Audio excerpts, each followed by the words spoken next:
أعوذ بالله من الشيطان الرجيم.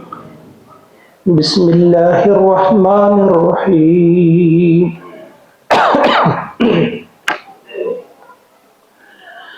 قل إنما أعظكم بواحدة أن تقوموا لله مثنى وفرادا ثم تتفكروا ما بصاحبكم من جنة إن هو إلا نذير لكم بين يدي عذاب شديد. صدق اللہ العظیم. سورہ سبا کا آخری رکوع یہاں سے شروع ہوتا ہے. آیت نمبر 46 میں نے آپ کے سامنے پڑھی. انشاءاللہ کل یہ سورت مکمل ہوگی.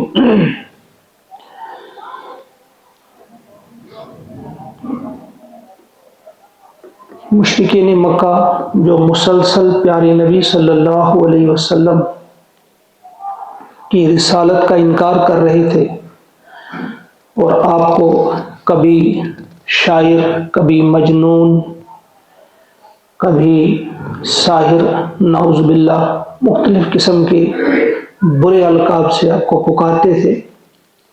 بہت زیادہ آپ کو دکھ کیا تھا، تنگ کیا تھا انہوں نے.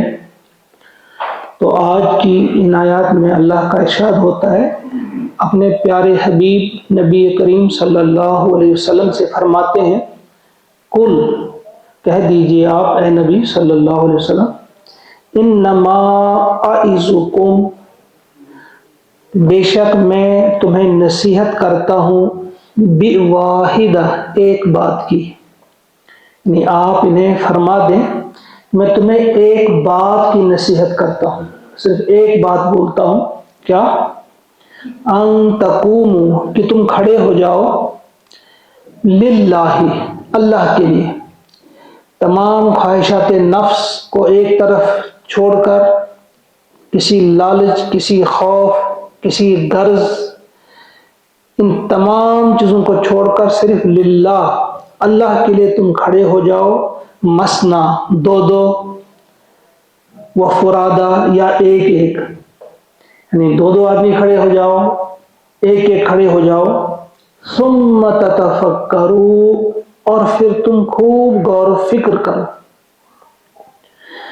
یعنی کس انداز سے اللہ تعالیٰ نے انہیں یہ بات سمجھائی اپنے پیارے نبی سے کہ آپ ان کو بتا دیجئے کہ دیکھو، تم تمام چیزوں کو اپنے دلوں سے محو کر کے، تنہائی میں یا دو دو مل کر آپس میں گفتگو کرو، بحث مباحثہ کرو. اس کے بعد اس چیز پہ غور و فکر کرو. کس چیز پہ؟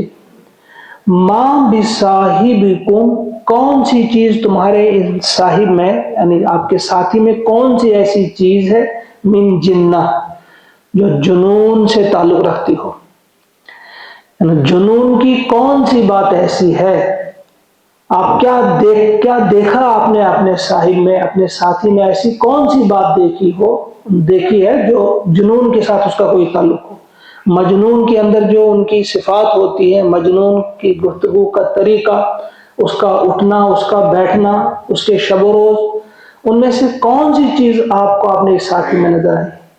یعنی اخلاص کے ساتھ للہ کہا گیا. آپ کھڑے ہو جاؤ، دو دو ہو جاؤ، ایک ایک ہو جاؤ، تنہائی میں بیٹھ کر. کچھ لوگ ہوتے ہیں جو تنہائی میں بیٹھ کر اپنی عقل کا صحیح استعمال کر سکتے ہیں. کچھ لوگ مجلس میں بیٹھ کر گفتگو کے دوران ایک دوسرے سے سوالات کر کے اور ایک دوسرے کے خیالات سے مستفید ہو کر پھر وہ صحیح نتیجے پر پہنچتے ہیں. تو اللہ تعالیٰ نے وہی بات بتا دی پیارے حبیب کو کہ ان سے کہو کہ اجتماعی طور آپ بیٹھو، دو دو چار چار بھی بیٹھو یا ایک ایک بیٹھو، تنہائی میں بیٹھو، اس کے بعد غور و فکر کرو اپنے صاحب پر. وہ آپ کا جو ساتھی ہے دیکھو اس میں کون سی ایسی بات ہے، آپ مجنون کہتے ہو انہیں، نعوذ باللہ، ان کی کون سی حرکت آپ کو لگتی ہے ایسی جو کسی مجنون کی سی حرکت. گویا انہیں دعوت فکر دی گئی کہ تمہیں ہو کیا گیا ہے، تمہارا ساتھی ہے، تمہارے اندر اس نے دن گزارے ہیں، اپنا بچپن گزارا ہے. گویا دوسرے لفظ میں ان سے کہا جا رہا ہے تم ذرا دیکھو، ابھی چند سال پہلی بات ہے، چند سال پہلی بات. جب خانہ کعبہ میں حجر اسود نصب کرنا تھا اور تم ایک دوسرے کی گردنیں کاٹنے کے لیے تیار تھے، اس وقت تمہارے اس خطرناک فتنے کو کس شخص نے رفع کیا تھا، دور کیا تھا؟ وہ یہی تو تھے۔ جب تم نے فیصلہ کیا تھا کہ صبح سب سے پہلے جو داخل ہوتا ہے خانہ کعبہ میں تو وہی فیصلہ کرے گا، وہی حکم ہوگا، تو حضور داخل ہوئے۔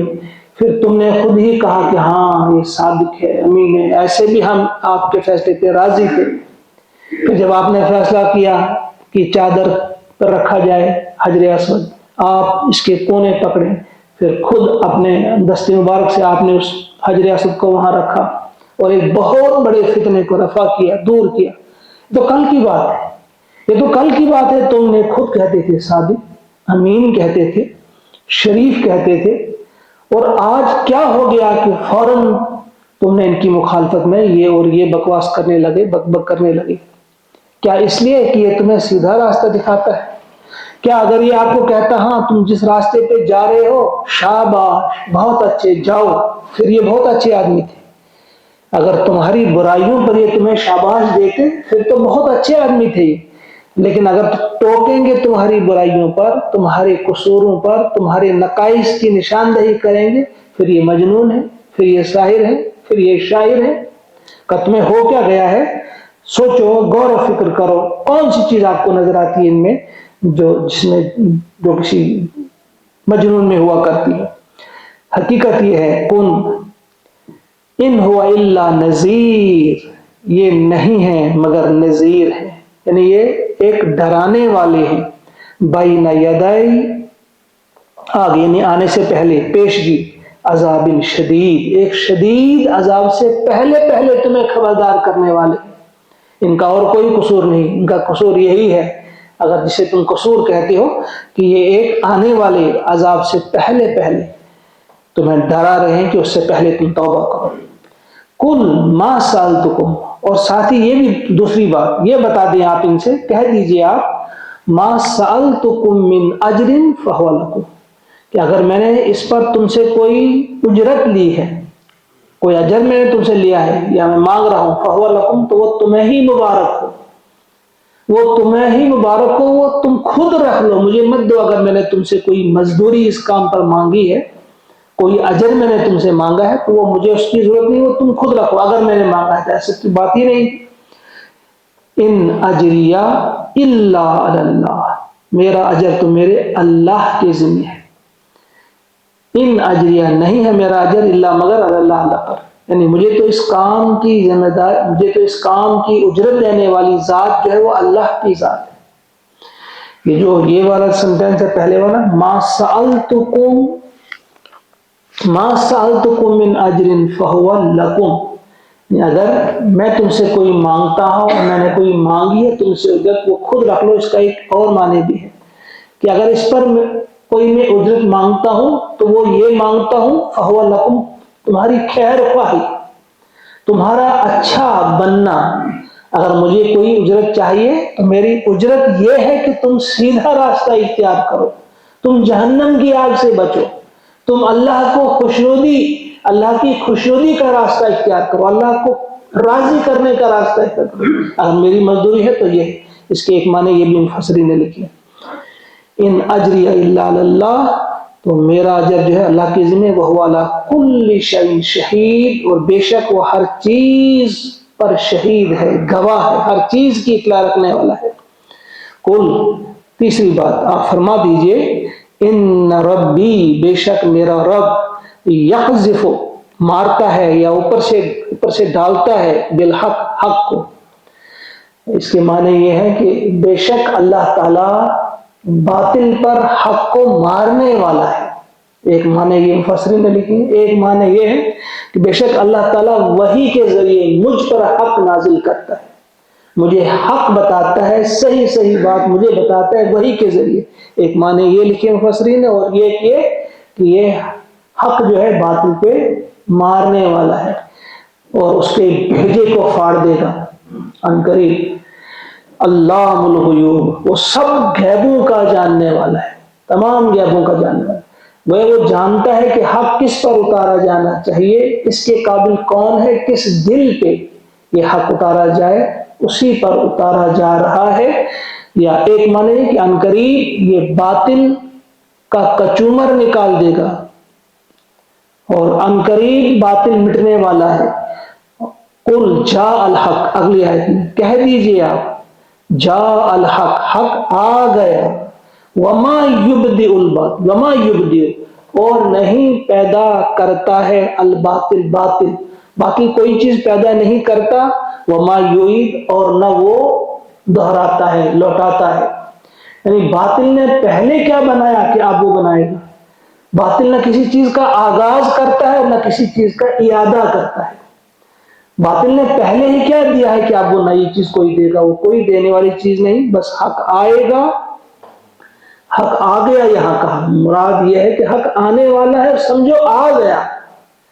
اور یہ سب جانتے ہیں کہ وہ والی آیت جب آپ خانہ کعبہ سے بتوں کو باہر نکال رہے تھے اس آیت کو پڑھ رہے تھے جو سورہ بنی اسرائیل میں قل جاء الحق وزهق الباطل ان الباطل کان زہوقا، باطل تو مٹنے ہی کے لیے آیا ہے، اس پر جب حق کی ضرب لگتی ہے تو اس کا وہ کچومر نکال دیتا ہے، اس کو وہ پاش پاش کرتا ہے۔ حق کے اندر یہ اللہ تعالیٰ نے طاقت رکھتی ہے کہ اس کے سامنے باطل نہیں ٹکتا، اس کے سامنے باطل کھڑا نہیں ہو سکتا۔ تو یہ بات فرمائی جا رہی ہے قل جاء الحق وما یبدئ الباطل وما یعید، باطل نے پہلے بھی کوئی چیز تخلیق نہیں کی، بنائی، پیدا کی، اور نہ دوبارہ وہ لوٹائے گا، وہ کسی چیز کو دوبارہ لوٹا سکتا ہے۔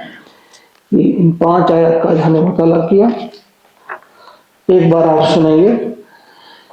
قل انما اعظکم بواحدہ ان تقوموا للہ مثنی وفرادا ثم تتفکروا ما بصاحبکم من جنہ ان هو الا نذیر لکم بین یدی عذاب شدید قل ما سألتكم من أجر فهو لكم إن أجري إلا على الله وهو على كل شيء شهيد قل إن ربي يقذف بالحق علام الغيوب قل جاء الحق وما يبدئ الباطل وما يعيد صدق اللہ العظیم۔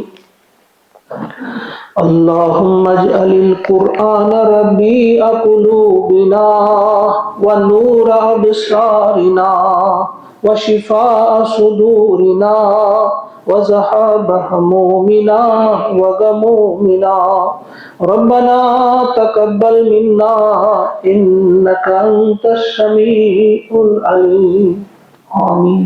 السلام علیکم۔